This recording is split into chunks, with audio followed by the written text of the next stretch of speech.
Kerry, they want to know what your first deal was. Matter of fact, you ain't even tell them. He ain't even tell y'all. He ain't even tell y'all the Save-A-Lot story.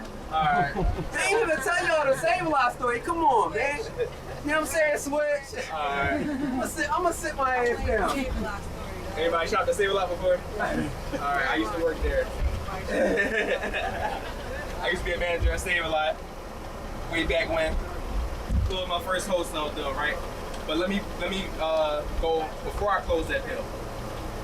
The deal prior to that, which should have been my first deal, I missed out on the opportunity. Why? Because I had that analysis paralysis. I was in the same scenario where y'all was in, where I just started feeling comfortable with the information, but I wasn't 100% there. And the deal that was presented to me was like, it gotta happen right now. The scenario was, it was a lady who was about to do the house, right? And it was somebody who knew somebody who I knew. So I got introduced. It was a perfect scenario. I got plugged in. It probably was about 6 o'clock at night.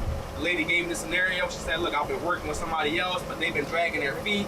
They've been ignoring my phone calls. I'm just gonna sell it to the first person who got something from me. So I said, okay, cool. But I wasn't comfortable with the contracts. I didn't have my contracts already written out. I didn't know contract law like that. So I said, listen, lady, let me get to you tomorrow. I'll come to your house tomorrow afternoon or whatever the case may be, and I plan on pulling an all-nighter and getting my contracts together, which I did. Got with the lady in the morning, and she made a move with the other person. And from there, I knew, like, all right, either I'm gonna do this or I'm not gonna do it. I can't play with it. You can't be 1 foot in and 1 foot out, and you definitely can't let the fact that you never closed a deal stop you from closing the deal. Don't get out there and be like, oh, I'm kind of scared, or I'm a little nervous, or I'm intimidated by talking to this person about their house, so that you don't do it. Break that wall down, like Ron said, run right through the wall. It's gonna happen, you're gonna be nervous. But anyway, missed out on that first deal. I said I wasn't letting that ever happen to me again. So when the next one came across the table, I locked it up. And my profit was $22,500. The address was 5715 Woodstock Street. I'll never forget it. It happened 3 days before my son's first birthday. And after that, I work at Save-A-Lot after that. Right, so I've been 100% on go ever since then. And the moral of the story is that, and it took me about 10 months.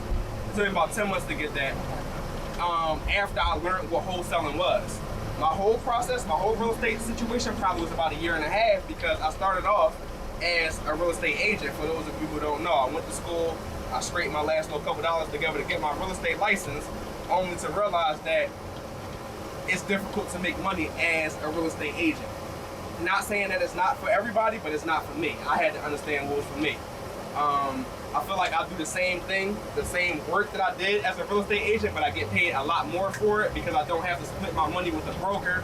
I don't have to follow a lot of the state guidelines that you have to follow if you are an agent, because once you pass that test, you swear to the state that you're going to follow those guidelines, just like an attorney or a doctor, right? You got to pass that state board exam.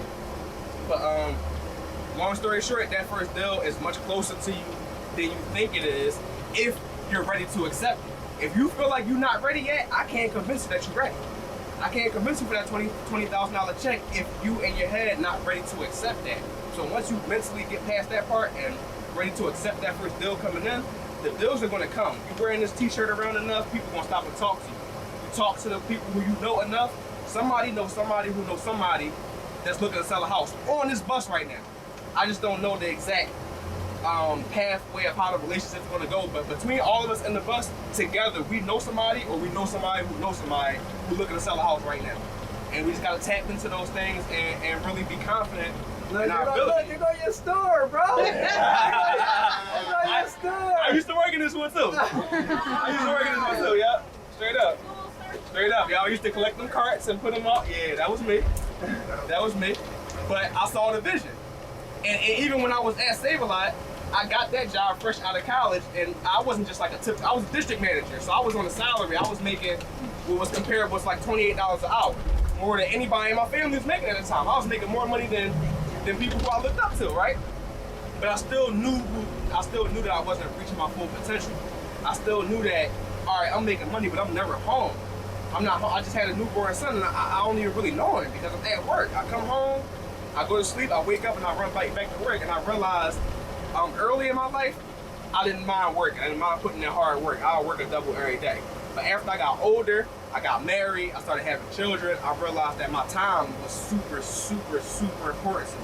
Being there for my son and being able to take him every day. For those of you who don't know, my son is autistic. He's on the autistic spectrum, right? I have to be there for him when these therapists are trying to tell him that he needs drugs, or they're trying to inject him with this drug or that pill and just, you know, trying to do whatever with him. I need to be there to advocate for him, and I can't do that if I'm chained to a desk. So that's my reason why. I know everybody talked about their reason why. That's my why. That's what keeps me going every day. And when I hit that wall, like Ronway talked about, I just think about it. I think about not being able to be there for my son at his appointments and some strange doctor who don't give a damn about him, you know, writing out the rest of his life, you know? Yeah, but I'll just start going, my bad. What's that question? I'm sorry, say that one more time. So what you would have did different if you go back to that first deal? Like what you think like so because you said you went home and put it together, so you think you should have just stayed there? I already had a contract. I had one of those one-page situations, right? Okay. I didn't know. I didn't seek out the mentorship. I tried to do it. If I could do it all over again, I would seek out the mentorship from Jump Street instead of trying to figure it out myself, because I made so many mistakes and lost so much money and wasted so much time in that first 10 months that if I knew what I knew now back then, I would have closed that deal. I would have closed that deal in my sleep. And our life could have been different sooner. You know what I mean? I could have been up out of Save a Lot. I had to spend another 10 months at Save a Lot because of that, because I missed that deal. So you guys have access to contracts that we can review, or is there a place that we would be able to access contracts? everybody who here physically, y'all gonna leave with the contracts today. Not only are gonna leave with the contracts, but we're gonna go deep into detail with videos showing you line by line what you should look for in the contract. Why is this written like this? Why is this written like that? Because one of the things I'm surprised nobody never asked me about is what happens when you get a property under contract, but you can't get it assigned to an end buyer. Y'all not curious about that? Right. That's a serious issue, right? I'm sorry.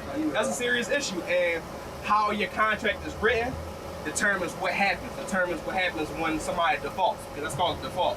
When you said you was going to buy the house, but then you didn't, you reneged basically. What happens when somebody defaults? What happens when your seller tries to back out? What happens if your end buyer tries to back out? What happens if you need to back out? All those things need to be outlined in your paperwork. And that one little one-page contract that I had that I was running around with, it didn't cover that. But I would say that to say, yeah, that would be my biggest thing. I would just get the mentorship. Learn how to do stuff from people who are doing what it is that I'm trying to do, as opposed to trusting in these colleges and things like that, which I did, right? I went to college and I learned business from somebody who don't own a damn business. You feel what I'm saying? I had to start getting in rooms with people. I'm sorry, go ahead. Have you ever came across like identity theft? Identity theft? All the time. Identity theft, house theft. People's houses get stolen. You gotta know what you're looking for, and that go back to what Man was saying, that paperwork. You gotta know what you're looking for in that paperwork, and I'm gonna make sure that everybody knows what's going on, so that y'all not out here signing that contract, because this is serious business.